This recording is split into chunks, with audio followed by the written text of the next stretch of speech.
Yes, again, alright mga minamahal, Alicia ninyo, nagbabalik muli para sa ating panibagong video. So, grabe, meron pong revelation itong vloggers na si Armandine or kilala bilang si Vlogcaster, yan po.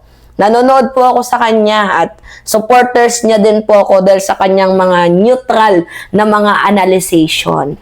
So ngayon, itong kanyang pahayag, nagulat ako dito. Kita niyo yan? Okay. Ano yung sabi dyan? Spokesperson ni Sarah, inamin na nagbabayad sila ng media, vloggers at trolls para i-promote si VP. Actually, open secret naman talaga yan. We don't need to ask. Kasi kita naman, yung galawan ng mga vloggers, iisang himpay lang. 'Di ba? May mga araw na pare-parehas yung posting nila, pinaparaphrase lang. So, open secret na yan. Pero yung aaminin ng spokesperson ni Sara Duterte na nagbabayad sila ng media, ng vloggers or trolls, abay mukhang masisibat ka na dyan. Umalis ka na, baka ipaganon ka. Actually, first-hand information naman to kasi nanggaling to kay VAD, kay Armandine, pinanood ko. Oo. And you know what? Kung ano yung realization ko dito, money talks. Money is everything. Gusto mong manalo, kailangan mo ng pera. Gusto mong maging mataas, kailangan mo ng pera.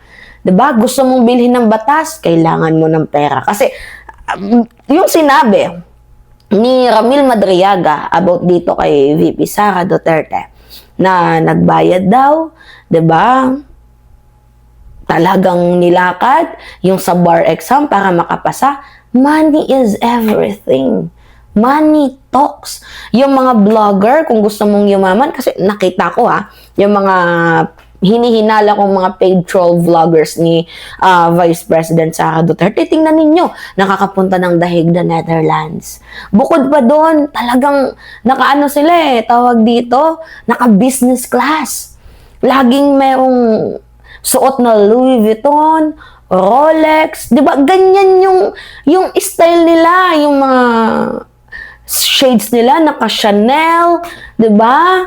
Mga Versace ba yun? Diba? Mga minamahal, naka-iPhone 17, talagang yung latest na mga ano nila, tas punong-puno sila ng alahas. Pansinin ninyo, ganun kaya yaman. Kaya, hindi na sa akin bago itong binalita ni sundutan lang natin, hindi na natin papanoodin yung video. Kasi ako, based on my observation lang, napansin ninyo yung nangyari kay Suntay, 'di ba? Money talks. Money is everything. May nagtanggol kay Suntay. Yung mga vloggers na mga DDS at binash si Ann na para bang kasalanan ni Ann Curtis.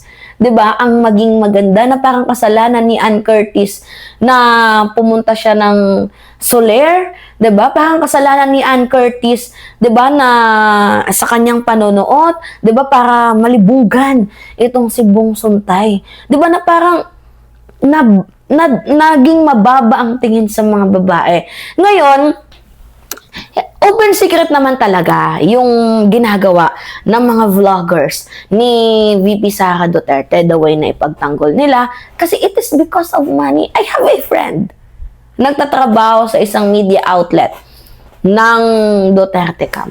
Alam niyo kung magkano yung offer doon? Sa akin, inoferan ako 70,000. Tapos plus 70,000 sa sweldo ko per month, plus 30,000 na allowance plus kondo. Ganun kalaking mag-offer. 'Di ba? Maliban pa dun, meron pang ibang offer. Naranasan ko na din na ma-offeran na ipagtanggol ko sa ganito ganyan, pero hindi ko ginawa. Open secret na yan kung ikakanta ko yung mga politiko na mga nagbabayad.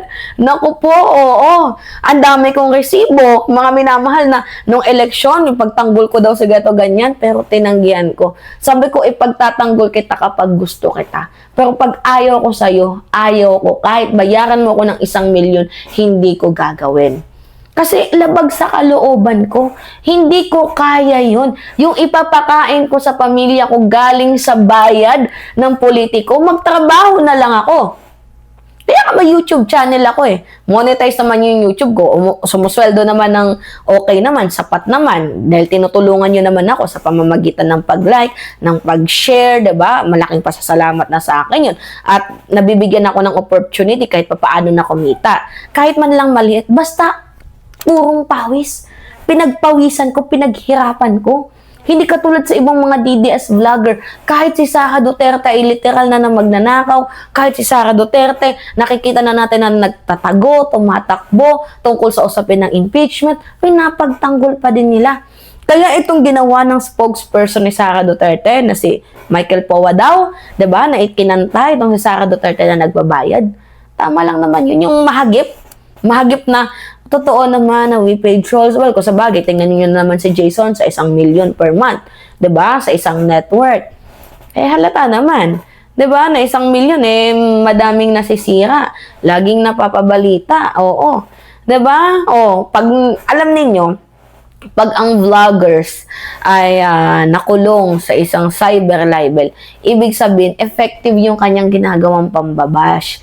Kaya yung mga politikong tawag dito, balat sibuyas, although tama naman na ipaglaban ninyo yung rights ninyo, kasuhan yung mga vloggers na yan. Pero the more na kinakasuhan, kasi mayroon nagbaback up sa kanila eh. They are well funded by China. Anong laban natin doon? Kahit ilang beses niyang ikulong, hindi yan makukulong dahil merong nagpa-funds, merong nagpopondo. Gets ninyo? Kaya kami, ito, sipag lang. Ito, nag-online selling si Mima.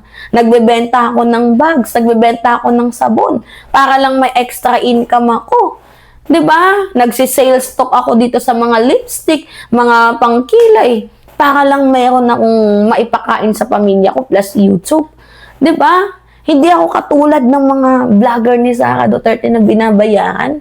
Nakakaloka. 'Di ba? Alam niyo, okay na lang na tawagin ako na may utang kaysa tawagin ako na bayarang vlogger. Kaya nga lang, itong mga DDS vlogger, ang ginagawa nila, yung gawain nila, ipinapasa sa amin kahit sila naman yung bayaran. Kami yung tinutukoy na bayaran kahit hindi naman kami bayaran. Para lang masira ang reputation namin. Ganun sila kasakim. Ganun sila kabububita. Ganun sila kakukunat. Ganun katitindi yung kanilang mga, 'di ba, mga sikmura.